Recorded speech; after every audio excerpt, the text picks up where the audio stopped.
کیا واقعی ایک ڈالفن اپنے مالک کو نقصان پہنچا سکتی ہے؟ کیا واقعی ڈالفن نے جیسیکا کو کھا لیا؟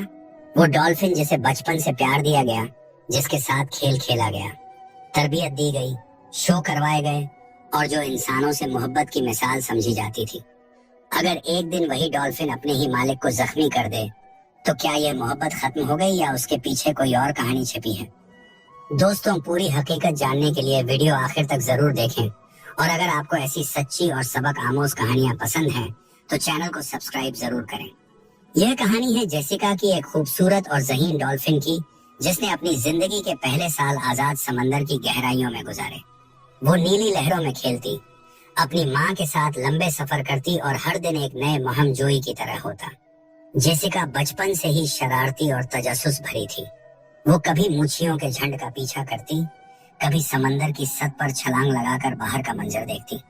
سمندر اس کا گھر تھا اور آزادی اس کا سانس۔ لیکن ایک دن اس کے سمندر کا سکون ٹوٹ گیا۔ صبح کے وقت جب دھوپ کی پہلی کرن پانی پر پڑی، کچھ بڑی کشتیوں نے سمندر کا رخ کیا۔ ان کشتیوں پر ایسے جال تھے جو عام ماہی گیروں کے جال سے کہیں مضبوط اور بڑے تھے۔ مچھلیوں کے بجائے ان جالوں کا ہدف ڈالفن تھی۔ جیسیکا اور اس کی ماں ایک ساتھ تیر رہی تھی کہ اچانک پانی کے اندر ایک عجیب سا شور گونجنے لگا۔ یہ وہ شور تھا جو انسان اپنے موٹر انجن سے پیدا کرتے ہیں۔ جیسیکا ڈر گئی، مگر ماں نے اسے قریب رہنے کا اشارہ کیا۔ بدقسمتی سے لمحوں میں ان کے ارد گرد جال پھیل گیا۔ جیسیکا کی ماں نے پوری طاقت سے جال کو توڑنے کی کوشش کی، لیکن وہ پھنس چکی تھی۔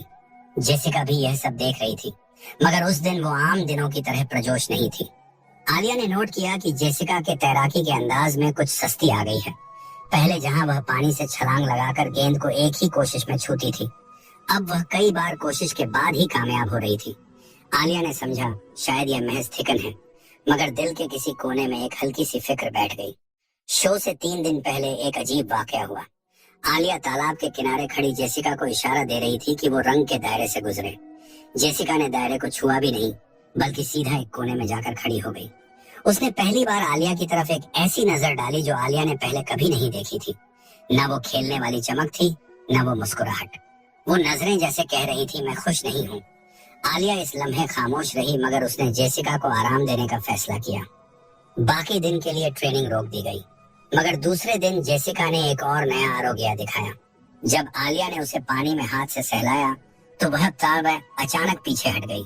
ایسا پہلے کبھی نہیں ہوا تھا۔ شو سے ایک دن پہلے جیسیکا نے ایک اور غیر معمولی حرکت کی۔